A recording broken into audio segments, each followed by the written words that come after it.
Channel. ये home tab video का third part है। आज हम पूरा होम टैब अपना कंप्लीट कर लेंगे एक्सेल का।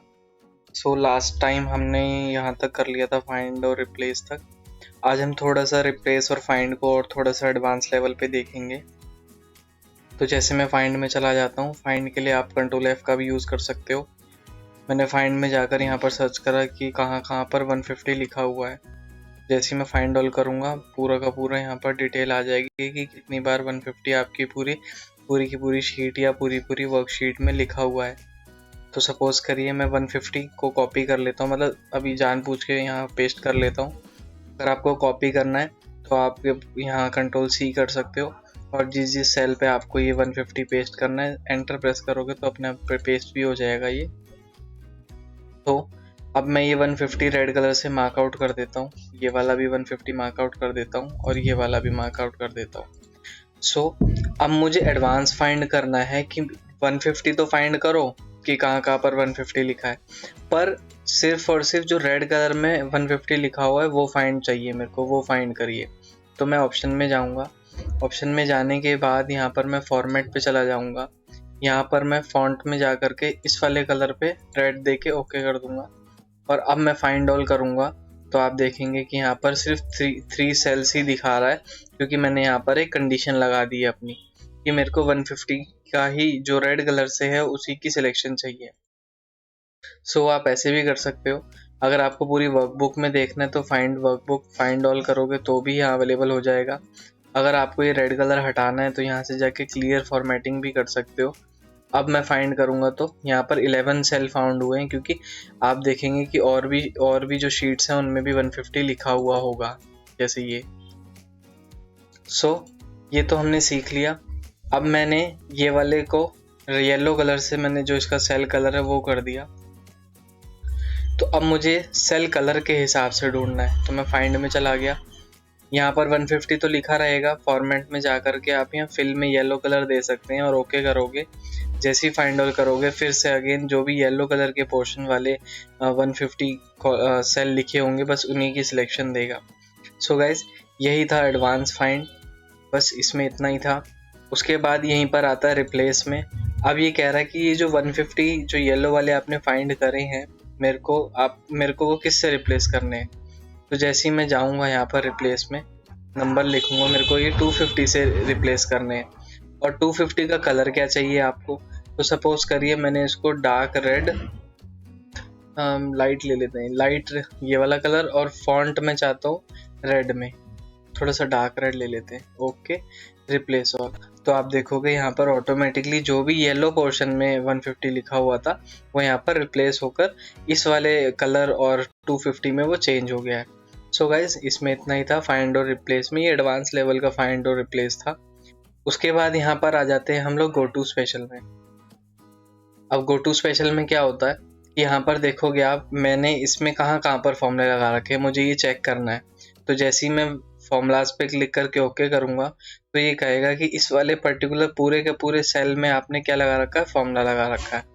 और दूसरी बात, मैं चाहता हूँ कि यहाँ पर कौन सी ऐसी वैल्यू है जो कि कॉन्स्टेंट्स लिखी हुई हैं। मैथ्स आपने अगर पढ़ी होगी तो आपको पता होगा बहुत अच्छे से। तो ये जितनी भी सिलेक्शन इसने दी है ऑटोमेटिकली, इसका मतलब है यहाँ पर वैल्यू मैंने अपने हाथ से लिखी हुई, यहाँ पर कोई फॉर्मूला नहीं लगा हुआ। चलिए इस शीट पे देखते हैं। Find, go to special, constants, okay. तो ये जितने भी सिलेक्शन है ये मैंने खुद से लिखी है।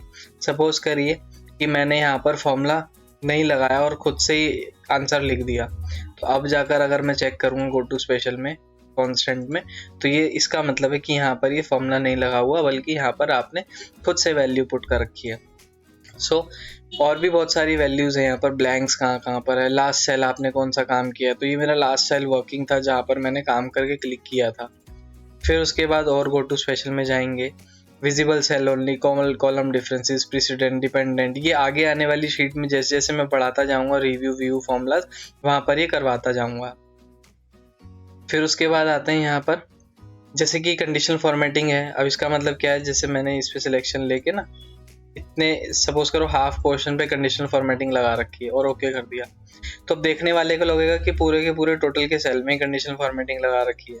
अगर आप कंडीशनल फॉर्मेटिंग नहीं जानते तो प्रीवियस पार्ट फर्स्ट इस वीडियो का देख सकते हैं, उसमें यहाँ तक सारे में कंडीशनल फॉर्मेटिंग और सारी चीज़ बता रखी है। तो जैसे मैं क्लिक करूँगा ये एरिया बता देगा मुझे कि मैंने कहाँ तक कंडीशनल फॉर्मेटिंग का यूज़ कर रखा है। सो अब इसको पूरा क्लियर कर लेते हैं पहले, क्लियर फॉर्मेट्स। बस फिर यहाँ पर फॉर्मेट पेंटर में लास्ट उसमें वीडियो में बता चुका हूँ इसके पार्ट 2 में। अब आते हैं पेस्ट के अंदर। अब सपोज करिए मुझे कुछ मल्टीप्लाई करना है, मैंने यहाँ पर 2 डिजिट्स लिख दी।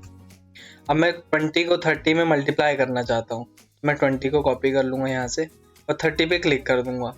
फिर मैं यहाँ पर पेस्ट में जाऊँगा, पेस्ट स्पेशल में। यहाँ पर बहुत सारे ऑपरेशंस लिखे हुए हैं कि आपको ऐड करना है, सब्ट्रैक्ट करना है, मल्टीप्लाई करना है, डिवाइड करना है। तो जैसे ही मैं मल्टीप्लाई कर दूंगा तो आप देखोगे 20 × 30 600 ये मल्टीप्लाई हो गया। फिर उसके बाद मैंने कंट्रोल Z कर लिया। मैं चाहता हूँ कि ये डिवाइड कर दे, जैसे ही मैं डिवाइड करूँगा तो आप देखोगे 1.5 आ गया। तो बहुत सारी ऑप्शन है यहाँ पर। मैंने मल्टीप्लाई डिवाइड तो कर दिया, ऐड भी कर सकते हो आप लोग, तो सिंपल ऐड हो गया। फिर उसके बाद है मैंने सिलेक्शन ली, इसकी कॉपी कर लिया, एक नई शीट ले ली। अब मैं चाहता हूँ ये पीछे वाली जो शीट मैंने कॉपी करी है ये अभी वर्टिकल फॉर्मेट में है, मेरे को ये हॉरिजॉन्टल फॉर्मेट में चाहिए। तो मैं जैसे ही यहाँ पर जाऊँगा फॉर्मेट पे स्पेशल में जाऊँगा, यहाँ पर मैं लूँगा वैल्यूज़ और मैं कर दूँगा ट्रांसपोज और ओके। तो आप देखोगे ऑटोमेटिकली इसने मेरा ये हॉरिजॉन्टल फॉर्मेट में लगा दिया। अब मैं जैसे यहाँ के ऑटो फिट करके सेंटर अलाइनमेंट लगाऊंगा, देखो मेरा डाटा जो है हॉरिजॉन्टल फॉर्मेट में अरेंज हो गया है। तो इसका ये काम होता है। फिर उसके बाद और भी बहुत सारे ऑप्शंस थे। सपोज करिए मैंने इसकी हाइट इतनी इंक्रीज कर दी, मैंने इसको कॉपी करा, मैं इस वाले सेल की भी इतनी ही हाइट चाहता हूँ, तो मैं पेज स्पेशल में जाऊँगा, यहाँ पर मैं कॉलम विड्थ करके ओके करूँगा तो ऑटोमेटिकली, मतलब ये ऑप्शन ही ऐसी है पेस्ट स्पेशल की आपको टेक्स्ट को छोड़ के और जो जो चीज़ें पेस्ट करनी है आप वो यहाँ पर पेस्ट कर सकते हो। तो मैंने ऑपरेशंस तो बता दिए आपको, मल्टीप्लाई डिवाइड करना, फॉर्मूला कॉपी करना है, फॉर्मूला पेस्ट करना है, वो भी कर सकते हो। बहुत सारी चीज़ें आप इसमें कर सकते हो।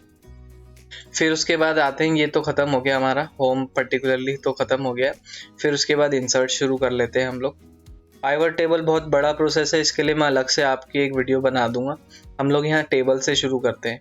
तो टेबल में मैं इसकी सिलेक्शन ले लूँगा। ये टेबल वाली ऑप्शन यहाँ होम में भी है, यहाँ पर फॉर्मेट एज टेबल, और यहाँ जाकर भी आप कर सकते हो। तो जैसे ही मैं ओके करूँगा ये ऑटोमेटिकली टेबल टूल के अंदर कन्वर्ट हो जाएगा। यहाँ से आप लोग स्टाइल चेंज कर सकते हो अपनी टेबल का, खोलोगे तो और भी एन नंबर ऑफ स्टाइल्स हैं यहाँ पर। पहले मैं सेंटर अलाइनमेंट लगा लेता हूँ। फिर उसके बाद है यहाँ पर फर्स्ट कॉलम। तो आप ये देखोगे कुछ नहीं हो रहा, बस कलर फॉर्मेटिंग हो रही है। देखो फर्स्ट कॉलम में, लास्ट कॉलम में बैंडेड, ये बैंडेड का मतलब होता है जो बीच वाले कॉलम से सेल्स है उसमें कलर फिल आउट होगा। बैंडेड रोज, ये टोटल रोज, नीचे एक टोटल का अलग से बन जाएगा, काउंट करके दे देगा कितने नंबर ऑफ स्टूडेंट्स हैं आपके पास। हेडर रो, ऊपर ये हेडर की रो हटा देगा, लगा देगा। तो बस इतना ही काम था और कुछ काम नहीं है। आपको ये अपनी टेबल को एक्सपोर्ट करना है किसी पर्टिकुलर आपकी वेबसाइट पे, मतलब या तो यूट्यूब पे या जहाँ पर भी आप लोग इसको एक्सपोर्ट करना चाहते हो, तो उसका यहाँ पर वेब एड्रेस डालना है, नेम डालना है, डिस्क्रिप्शन डालना है और पब्लिश कर देना है। फिर उसके बाद है मैं चाहता हूँ कि ये जो टेबल है ये टेबल ना रहे, अब हट जाए। मैं सिलेक्शन लेकर कन्वर्ट टू रेंज करके ओके कर दूंगा। तो आप देखोगे ऊपर से टेबल के टूल्स हट गए और टेबल भी हट गई है जो ऊपर टेबल टूल की ऑप्शन आ रही थी। फिर उसके बाद इंसर्ट में आ जाते हैं, पिक्चर में मैं लोगो यहाँ अपना डाल लेता हूँ। सपोज मैंने लोगो अपना डाल दिया है यहाँ। अब यहाँ पर आप इसके अलग अलग इफेक्ट्स डाल सकते हो, जैसे कि शेडो आ गई, आउटलाइन आ गई, जो भी आपको लेना है यहाँ से ले सकते हो। उसके बाद है यहाँ पर कलर करेक्ट कर सकते हो, ब्राइटनेस, डार्कनेस, कंट्रास्ट छेड़ सकते हो। क्लिक करोगे तो देखो ऐसा हो गया। मैं कंट्रोल Z कर लेता हूँ पहले जैसा। कलर में कलर चेंजेस कर सकते हो, जो भी आपको चाहिए वैसा हो जाएगा।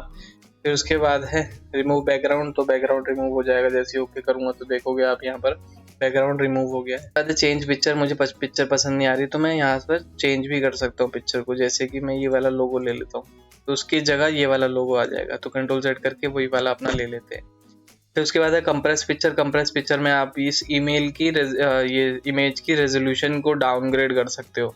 तो जैसे कि दिखा ईमेल में 96 ppi का जो है डॉक्यूमेंट शेयर के लिए इंपॉर्टेंट होती है, तो मैंने ओके कर दिया तो वही रेजोल्यूशन यहाँ सेट हो जाएगी। फिर पिक्चर बॉर्डर पे जाऊँगा मैं, यहाँ पर वेट में जाऊँगा तो आप देखोगे आउटलाइन। अब आउटलाइन के बाद ये डैशेस में ये डैश वाली लाइन्स आ जाएंगी। कलर करना है कलर कर सकते हो। पिक्चर इफेक्ट के कोई नाम नहीं है, बस यहाँ पर आप थोड़े बहुत ग्राफिक्स चेंज होते दिखाई देंगे आपको, ज़्यादा कुछ मतलब फ़र्क नहीं है। बस ये है कि आप अपने लोगों को अच्छे से कहीं भी कोने में या कहीं भी अगर आपको अपना लोगो लगाना है तो बहुत अच्छे वे में आपको थोड़ा सा दिख जाएगा। वो ग्लो में ऐसा ग्लो बढ़ाएगा, सॉफ्ट एजेस में ऐसे मुलायम कर देगा, कुछ सॉफ्ट एजेस कर देगा। बिविल में भी ज़्यादा कुछ इफेक्ट नहीं है। आप देखो बॉर्डर्स इसके थोड़े बहुत थिक हो रहे हैं, 3D रोटेशन में रोटेट करेगा। फिर उसके बाद आते हैं ब्रिंग फॉरवर्ड एंड बैकवर्ड। अब सपोज करिए एक और मैं पिक्चर यहाँ पर इंसर्ट कर लेता हूँ, एक और लोगो जो अभी देखा था हमने वो इंसर्ट कर लेते हैं, ये वाला लोगो इंसर्ट। अब ये लोगो आ गया, इसको छोटा कर लेते हैं। छोटा करने का ये इस पॉइंट से कर सकते हो, नहीं तो यहाँ से भी आप छोटा कर सकते हो, दोनों तरीके हैं। अब मैंने ये लोगो यहाँ लगा दिया, अब वो वाला लोगो तो पीछे चला गया, तो सेंड बैक करोगे तो पीछे चला जाएगा, फॉरवर्ड करोगे तो आगे आ जाएगा। सिलेक्शन पेन, मैं चाहता हूँ ये लोगो यहीं रहे, बस मुझे कुछ देर के लिए दिखना बंद हो जाए, तो जैसे ही मैं क्लिक करूँगा ऑटोमेटिकली आप देखोगे ये एरोज भी गायब हो जाएंगे। इवन ये जो एरोज हैं ये भी गायब हो जाएंगे। तो आपको जो चीज़ चाहिए तो शो ऑल हाइड ऑल करोगे तो सब हाइड हो जाएगी। तो ये काम होता है इसका, किसका, सिलेक्शन पेन का। अलाइनमेंट में अलाइनमेंट सेट होती है। अलाइनमेंट कैसे, मैंने इस पर्टिकुलर लोगो को ले लिया, शिफ्ट के साथ पीछे वाले इमेज को ले लिया। जैसे मैं अलाइनमेंट में सेंटर और मिडल करूँगा तो देखो बिल्कुल इस पीछे वाली इमेज के ये बीचों के बीच में, मतलब बीच में लग जाएगा यार। फिर उसके बाद है रोटेट, रोटेट से रोटेट हो जाएगा हॉरिजॉन्टली, वर्टिकली। फिर उसके बाद क्रॉप। अब क्रॉप तो भैया आप लोग बहुत करते ही रहते हो, फोटो वोटो ब्रेकअप के बाद काटते रहते हो ना, तो बस वही काम करता है ये भी। तो जैसे ही मैंने जैसे ही मैंने ये फोटो को बीच से ब्रेक किया एंड क्लिक किया, फिर आप ये देखोगे कि ये क्रॉप हो गई है। बस यही है, ये तो मैंने बता ही दिया। हाइट इंक्रीज और विड्थ इंक्रीज करने के लिए काम आता है। तो बस इमेज ऑप्शन खत्म हो गई हमारी, आगे चलते हैं, हटा रहा हूँ मैं ये भी। फिर उसके बाद है क्लिप आर्ट। क्लिप आर्ट में कुछ नहीं होता, इसमें बेसिकली आप अपने कोई भी मतलब क्या कहते हैं उसको, एनिमेटेड इमेजेस को सर्च कर सकते हो। जैसे मैंने रीबॉक लोगो को सर्च किया तो यहाँ पर देखोगे कि ये जो मतलब जो भी इमेज आप सर्च कर सकते हो, क्लिक करूंगा तो वो इमेज यहाँ आ भी जाएगी। तो बस यही काम है इसका। बस ये फ़ायदा देता है कि आपको बार बार इंटरनेट पे नहीं जाना पड़ेगा, वहाँ से डाउनलोड नहीं करनी पड़ेगी, आप यहाँ पे डायरेक्टली सर्च करो, वो करो। पर इसके लिए नेट होना चाहिए आपके पास, जैसे कि मेरे पास भी है। फिर उसके बाद है आगे शेप्स है। और इसमें तो भैया बहुत सारी शेप्स हैं। तो आपका जैसे दिल नहीं लग रहा तो दिल लगा सकते हो, ये रहा। अब दिल तो लगा लिया, दिल लगाने के बाद यहाँ पर ड्राइंग टूल खुल गई। तो टूल का क्या काम है, ये देखो, दिल तो यार लाल कलर का होता है, ये रहा, ठीक है। फिर उसके बाद है शेप फिल। तो यहाँ पर आप अपनी ये है दिल असली, ठीक है। पिक्चर में इस दिल में अपने चाहने वाले की पिक्चर लगा सकते हो, जिसको भी आप चाहते हो। तो भैया हम तो अपने लोगों की बना देते हैं, ये देखो, ठीक है। फिर उसके बाद है ग्रेडियंट। अब ग्रेडियंट में लाइट और डार्क कलर की वेरिएशंस आती हैं। मोर ग्रेडियंट में जाओगे तो आप अपनी भी वेरिएशन खुद से बना सकते हो। तो जैसे ही ग्रेडियंट पे क्लिक करोगे, इसको थोड़ा साइड कर देते हैं। मैं चाहता हूँ कि यहाँ पर जो कलर है वो ब्लैक आ जाए, तो ब्लैक हो गया। यहाँ पर मैं चाहता हूँ वाइट आ जाए, तो वाइट हो गया। यहाँ पर मैं चाहता हूँ, यार मेरी कलर कॉम्बिनेशन खराब है, तो थोड़ा देख लेना आप लोग, एडजस्ट कर लेना। चलो थोड़ी बहुत ठीक कर लेता हूँ तुम्हारे कहने से। ओहो गजब गजब ही लग रहा। इससे आप अपने कलर को भी थोड़ा आगे पीछे कर सकते हो। अब ये 3 कलर तो डाल दिए, मेरे को तो चौथा भी डालना था। तो आप जैसे ही प्लस करोगे एक और यहाँ पर खुल जाएगा, जो कितना बढ़िया लग रहा है यार। इसका तो प्रिंट आउट लूंगा मैं। फिर उसके बाद है यहाँ पर इस कलर की सेटिंग कैसे चाहते हो, रेडियल, रेक्टेंगुलर, पाथ में तो दिल में दिल बन जाएगा भाई साहब। फिर आ जाओ पिक्चर में। तो आप यहाँ पिक्चर पे पीछे ऐसे वुडन पत्थर का दिल होता है ना, तो बस ये होता है पत्थर का दिल। देखो ये ग्रेनाइट पत्थर का दिल है। पैटर्न फिल में पैटर्न डाल सकते हो। क्या बात है, मौजी आ गई, बस आंखों पे चुभ रहा है यार ये। नो फिल में नहीं, दिल में कुछ नहीं चाहते हम लोग रखना। लाइन कलर, लाइन कैसे चाहते हो, तो लाइन भी बढ़िया चाहते हैं यार। ग्रेडियंट फिल, लाइन में भी ग्रेडियंट है यार, देख रहे हो क्या बात है। लाइन स्टाइल, कितनी मोटी लाइन चाहते हो, कैसी लाइन चाहते हो, बीच में से ऐसी या सिंपल, फ्लैट, राउंडेड। तो भैया बहुत सारी ऑप्शंस है यार इसमें। फिर उसके बाद है शेडो लगानी है तो शेडो लगा दो, रिफ्लेक्शन, परछाई लगा दो। यार ये नॉर्मल सी ऑप्शन है, तो आप खुद भी चेक कर सकते हो, ज़्यादा कोई मतलब बिग डील नहीं है इसमें कि भैया बिल्कुल समझ नहीं आएंगी, तो मैं इसको हटा रहा हूँ, डिलीट कर देते हैं। फिर उसके बाद आते हैं हम लोग, शेप बता दिया मैंने, स्मार्ट आर्ट। स्मार्ट आर्ट का मतलब यार आप लोगों ने ना साइंस में फ्लो चार्ट्स पढ़े होंगे। वैसे बेसिकली एक्सेल में फ्लो चार्ट की कोई ज़रूरत नहीं होती, पर फिर भी यहाँ पर ऑप्शन दी हुई है तो हम लोग एक बार चेक ज़रूर करेंगे। तो जैसे मैं ये लेके ओके कर देता हूँ, तो आप देख रहे हो कि ये फ्लो चार्ट बन गया। इस फ्लो चार्ट का जो है आप यहाँ से स्टाइल चेंज कर सकते हो, रीसेट कर सकते हो जैसे पहले था, कन्वर्ट टू शेप्स कर सकते हो। शेप्स मतलब अब ये देखो फ्लो चार्ट ने वो स्मार्ट आर्ट नहीं रहा, अब इसने अपनी औकात खो दी है और एक ये अब शेप बनकर रह गया है। तो अब यार कंट्रोल Z कर लेते हैं हम लोग।